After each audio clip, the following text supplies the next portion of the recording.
ఆంధ్రప్రదేశ్ ఉప ముఖ్యమంత్రి పవన్ కళ్యాణ్ ఇవాళ తెలంగాణలో పర్యటించనున్నారు. జగిత్యాల జిల్లాలో కొండగట్టు ఆంజనేయ స్వామిని దర్శించుకోనున్నారు. కాసేపట్లో ఆయన హైదరాబాద్లో తన నివాసం నుంచి బయలుదేరబోతున్నారు. ఆల్రెడీ బయలుదేరినట్టుగా కూడా తెలుస్తోంది. ఉదయం మరి కాసేపట్లో కొండగట్టు ఆంజనేయ స్వామిని దర్శించుకోబోతున్నారు. 12:30 సమయంలో ఆంజనేయ స్వామిని దర్శించుకుంటారని తెలుస్తోంది. సుమారుగా 11 గంటల ఆ ప్రాంతంలో కొండగట్టుకు చేరుకుంటారు. అక్కడ దాదాపుగా గంటన్నర పాటు ఆంజనేయ స్వామికి పవన్ కళ్యాణ్ ప్రత్యేక పూజలు చేయనున్నారు. ఇందుకోసం అక్కడ అన్ని ఏర్పాట్లు కూడా పూర్తయ్యాయి. కొండగట్టు ఆంజనేయ స్వామి అంటే పవన్ కళ్యాణ్ కు సెంటిమెంట్. ఆంజనేయ స్వామిని ఆరాధ్య దైవంగా పవన్ కళ్యాణ్ పూజిస్తుంటారు. రాజకీయాల్లో ఏదైనా కీలకమైన పని మొదలుపెట్టారంటే కొండగట్టును ఖచ్చితంగా సందర్శిస్తారు. ఇప్పటికే 3 సార్లు కొండగట్టు అంజనను దర్శించుకున్నారు. ఇప్పుడు డిప్యూటీ సీఎం హోదాలో తొలిసారిగా కొండగట్టుకు వెళుతున్నారు పవన్ కళ్యాణ్. ఆంజనేయ స్వామిని దర్శించుకొని ప్రత్యేక పూజలు చేయనున్నారు. దీనిపై మరిన్ని అప్డేట్స్ మా ప్రతినిధి ప్రతాప్ లైవ్ లో అందజేయడానికి సిద్ధంగా ఉన్నారు. ప్రతాప్, కరుణాకర్ 11 గంటల ఆ ప్రాంతంలో చేరుకుంటారని తెలుస్తోంది. 12:30 ప్రత్యేక పూజలు అంటున్నారు. ఏ సమయం నుండి ఏ సమయం వరకు పవన్ కళ్యాణ్ అక్కడ ఉండబోతున్నారు? ఇప్పటికే బయలుదేరారంటున్నారు. ఎవరెవరు ఆయన వెంట ఉన్నారు?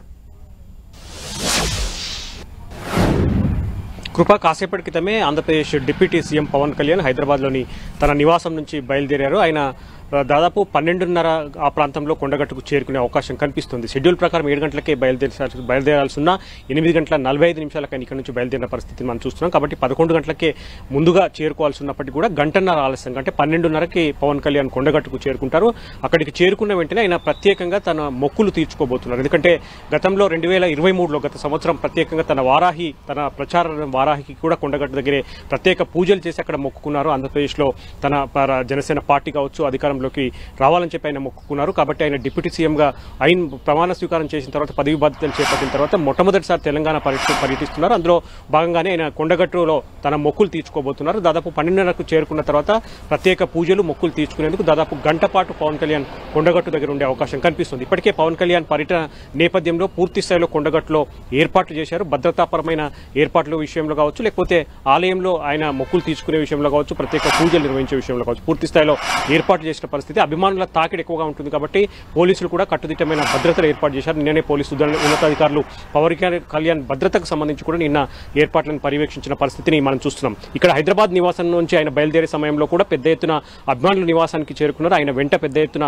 భారీ కాన్వాయ్తో వాహనాల్లో అభిమానులు కూడా పవన్ కళ్యాణ్ అనుసరించిన పరిస్థితిని మనం చూస్తున్నాం. కృప, కొండగట్టు నుండి మరిన్ని అప్డేట్స్ ఇవ్వడానికి మా ప్రతినిధి సతీష్ కూడా జాయిన్ అవుతున్నారు. సతీష్, 12:30 సమయంలో పవన్ కళ్యాణ్ అక్కడికి చేరుకుంటారని తెలుస్తోంది. గంటన్నర పాటు ఉంటారంటున్నారు. అప్డేట్స్. ఎస్ కృప, కొండగట్టు ఆంజనేయ స్వామిని దర్శించేందుకు డిప్యూటీ సీఎం హోదాలో పవన్ కళ్యాణ్ వస్తుండడంతో అధికారులు భారీ ఏర్పాటు చేశారు. భద్రత పరంగా ఎటువంటి ఇబ్బందులు తలెత్తకుండా కొండగట్టు ప్రాంతం అంతా కూడా 300 మంది పోలీసు బలగాలతో భద్రత ఏర్పాట్లు చేయడం జరిగింది. ఇటు పవన్ కళ్యాణ్ వచ్చిన వెంటనే కాన్వాయ్ని గుట్టపైకి నేరుగా వెళ్లే విధంగా ఏర్పాటు చేశారు. పవన్ కళ్యాణ్తో పాటు కొంతమంది మాత్రమే పోలీసులు టెంపుల్ లోపలికి అనుమతించడం జరిగింది. దాదాపు గంట పాటు ఆలయంలో పవన్ కళ్యాణ్ ప్రత్యేక పూజలు నిర్వహిస్తారు. ఆ పూర్ణకుంభ స్వాగతం పలికేందుకు కూడా ఇటు ఆలయ అధికారులు ఏర్పాటు చేయడం జరిగింది. కొండగట్టు ఆ ప్రాంతం అంతా కూడా పూర్తిగా కిక్కిరిసిపోయే అవకాశం ఉంది. ప్రస్తుతం అయితే కొండగట్టు ప్రాంతం అంతా కూడా పవన్ కళ్యాణ్ కు స్వాగతం పలుకుతూ భారీగా ఫ్లెక్సీలు ఏర్పాటు చేశారు. ఇప్పుడిప్పుడే ఈ కరీంనగర్ తో పాటు ఇతర ప్రాంతాల నుంచి అంతా కూడా పవన్ కళ్యాణ్ అభిమానులంతా కూడా కొండగట్టు ప్రాంతానికి చేరుకోవడం జరుగుతుంది. జనసేనానికి ఘన స్వాగతం పలికేందుకు ఇటు జన సైనికులతో పాటు పవన్ కళ్యాణ్ అభిమానులంతా కూడా కొండగట్టు వద్దకు రావడం జరుగుతుంది. ప్రస్తుతం అయితే కొండగట్టు వద్ద పూర్తిగా పోలీసు భద్రతా చర్యలు కొనసాగుతున్నాయి. గతంలో కూడా 3 పర్యాయాలు కొండగట్టుకు పవన్ కళ్యాణ్ రావడం జరిగింది. గత ఏడాది 2023 జనవరి 24న పవన్ కళ్యాణ్ కొండగట్టు ఆంజనేయ స్వామిని దర్శించుకొని ఇక్కడే వారాహి ప్రచార రథానికి ప్రత్యేక పూజలు నిర్వహించడం జరిగింది. ఆ తర్వాత ఎన్నికల ప్రచారంలో పాల్గొన్నారు. ఇప్పుడు ఎన్నికల్లో గెలుపొందడం కాదు, డిప్యూటీ సీఎంకు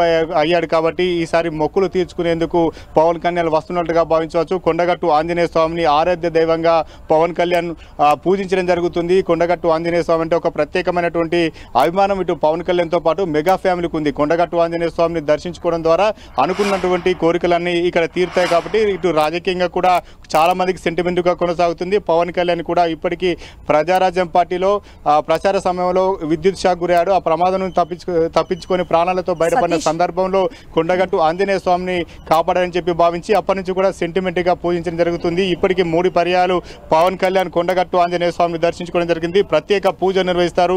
కొండగట్టు ఆంజనేయ స్వామి ఆలయంలో పూర్తిగా పవన్ కళ్యాణ్ స్వేచ్ఛ వాతావరణంలో పూజ నిర్వహించేందుకు పోలీసులు అయితే ఏర్పాటు చేయడం జరిగింది. భారీగా ఘన స్వాగతం పలికేందుకు ఇటు పార్టీ శ్రేణులు కూడా కొండగట్టుకు తరలి వస్తున్నటువంటి పరిస్థితి కొండగట్టులో కనిపిస్తుంది. సతీష్, హైదరాబాద్ నుండి కొండగట్టుకు ఎన్ని కిలోమీటర్ల దూరం, వెహికల్లో ఎంత సమయంలో చేరుకోవచ్చు? హైదరాబాద్ నుంచి కొండగట్టుకు అయితే దాదాపు 200 కిలోమీటర్స్ ఉంటుందని చెప్పుకోవాలి. దాదాపు 2 గంటల పైనే ఇక్కడ సమయం పడుతుంది. షెడ్యూల్ అయితే 11 గంటలకు పెట్టారు. కానీ గంటన్నర ఆలస్యంగా 12:30 గంటలకు ప్రాంతంలో పవన్ కళ్యాణ్ కొండగట్టు చేరుకునే అవకాశం కనిపిస్తుంది. దాదాపు గంటన్నర పాటు ఆలయంలోనే పూజ నిర్వహిస్తారు. ఆ తర్వాత మీడియాతో మాట్లాడే అవకాశం కూడా ఉన్నట్టు తెలుస్తుంది. మీడియాతో కేవలం తన దర్శనానికి సంబంధించినటువంటి అంశాలే మాట్లాడతారా, లేకపోతే రాజకీయపరమైనటువంటి అంశాలు ఏమైనా మాట్లాడతారా, కొంత ప్రాధాన్యతకు సంతరించుకుంది. ఎందుకంటే తెలంగాణలో, ఆంధ్రాలో జనసేన పార్టీ విజయం సాధించింది. తెలంగాణలో కూడా రాజకీయంగా ఏమైనా అడుగులు వేసే అవకాశం ఉంటుందని మాత్రం కొంత చర్చ జరుగుతుంది. ఇటువంటి అంశాలపైన కూడా పవన్ కళ్యాణ్ ఒక క్లారిటీ ఇచ్చే అవకాశం కూడా ఉన్నట్లుగా జనసేనానికుల నుంచి వినిపిస్తున్నటువంటి మాటగా తెలుస్తుంది. అయితే తెలంగాణలో పవన్ కళ్యాణ్ ఎటువంటి నిర్ణయాలతో ముందుకు వెళ్తారు, పార్టీ బలోపేతానికి ఏమైనా నిర్ణయాలు తీసుకొని ఇక్కడి నుంచి కొండగట్టు వేదిక నుంచి ప్రకటిస్తారా లేదా అనేది మాత్రం వేచి చూడాలి. కానీ రాజకీయంగా కూడా జనసేన పార్టీని తెలంగాణలో కొంత పటిష్టం చేసే అవకాశం ఉన్నట్టుగా ప్రచారం జరుగుతున్న నేపథ్యంలో చాలా కొండగట్టు పవన్ కళ్యాణ్ కొండగట్టు పర్యటన నేపథ్యంలో కొన్ని రాజకీయ అంశాలపైన